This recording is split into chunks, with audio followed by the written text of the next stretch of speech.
आज आपकी पेशी थी एटीसी कोर्ट में, डेट डली है या पेश हुआ? जी, आज हमारी पेशी थी, मेरी भी थी और डॉक्टर यास्मीन की भी थी, और उसमें डेट ही डली है अगली। और डॉक्टर यास्मीन ने मैसेज दिया सब लोगों के लिए कि जो लोग भी हमारे शहीद हैं या जो लोग भी जख्मी हैं, हमारे लीडरशिप को चाहिए सब उनके घरों पे जाए, जो लोग जा भी रहे हैं लीडरशिप में, बाकी सब लोग भी जाएं। और वो बहुत अफसरदा थी और बहुत रो रही थी, और वो कह रही थी कि जो जुल्म हुआ है इसके खिलाफ सबको आवाज़ उठानी चाहिए, सबको बोलना चाहिए।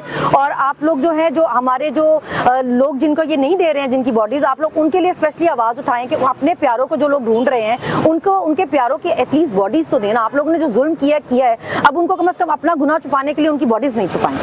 और क्या कहेंगी, कल सलमान अकरम राजा साहब ने और हामिद रजा साहब ने इस्तीफा पेश किया कोर कमेटी के इजलास में, कह रहे हैं खान साहब के सामने पेश करेंगे, अगर कबूल हो गया तो मैं पार्टी रुकनीत से और असम्बली की रुकनीत से इस्तीफा दूँ। देखिए, ये कोई इस्तीफे देने का टाइम नहीं है, ये सब आवाम के साथ खड़े होने का टाइम है, मुश्किल टाइम है। हम में से किसी ने भी नहीं सोचा था जो हुआ। जब हम गए थे, हम वहाँ एक जांच के लिए गए थे, जो हमारा जमहूरी हक है, हम इसलिए तो गए नहीं थे ना कि वहाँ पे हम पे सीधी गोलियां चल जाएंगी, और उस तैयारी के साथ गए भी नहीं थे कि हम पे सीधी गोलियां चल जाएंगी। जब खान साहब भी अपना मार्च लेकर गए थे थी, तो वो वापस पलट गए थे, उन्होंने अपने लोगों की नहीं, मतलब जानों पे नहीं उन्होंने किया था कॉम्प्रोमाइज। तो उस वक्त भी अगर हम वापस गए भी हैं, तो जब सीधी सामने गोलियां चल रही थी तो बीबी की जान भी वहाँ खतरे में थी, तो उनकी जान खतरे में, तो उन्हें भी मस्जिद डाल सकते थे।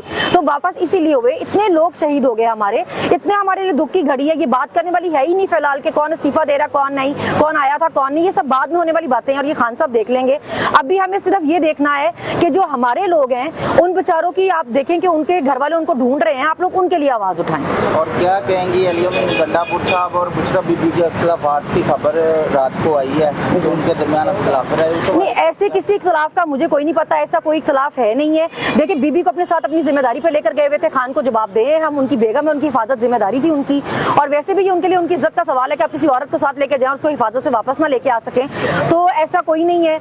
वो बीबी का उनके जाने से पहले भी यही खबरें चल रही थी, उनके झगड़े में वो दोनों साथ निकले थे, एक साथ गाड़ियों में थे।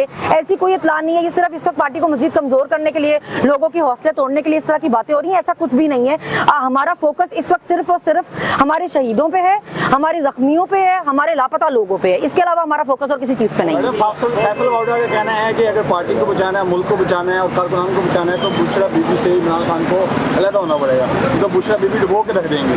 पता नहीं, फैसल वाडा तो हर वक्त ये हर मौके पे फजूल तरीन बात करते हैं, पता नहीं उनको खान साहब से क्या है। उन्होंने कहा खान साहब के लिए किसी और का रिश्ता देखा हुआ जो उन्होंने बुशरा बीबी सलाह करवाना है। बार-बार कह रहे हैं खान की जान को खतरा है, प्रोग्राम में कह रहे हैं। देखिए, वो तो हर वक्त ये बातें करते रहते हैं, फिर या तो सबूतों के साथ बात किया करें ना। वो अरशद शरीफ की बारी भी कहते थे मुझे पता ही होने वाला है, वो धरने की बारी भी कहते थे मुझे पता है इसमें गोलियां चलने वाली हैं। तो मौके के बाद बात करने का कोई फायदा नहीं होता, मौके पे बताएं ना, बताएं किस तरह खतरा, किससे खतरा, ताकि हम उससे हिफाजत कर सकें फिर।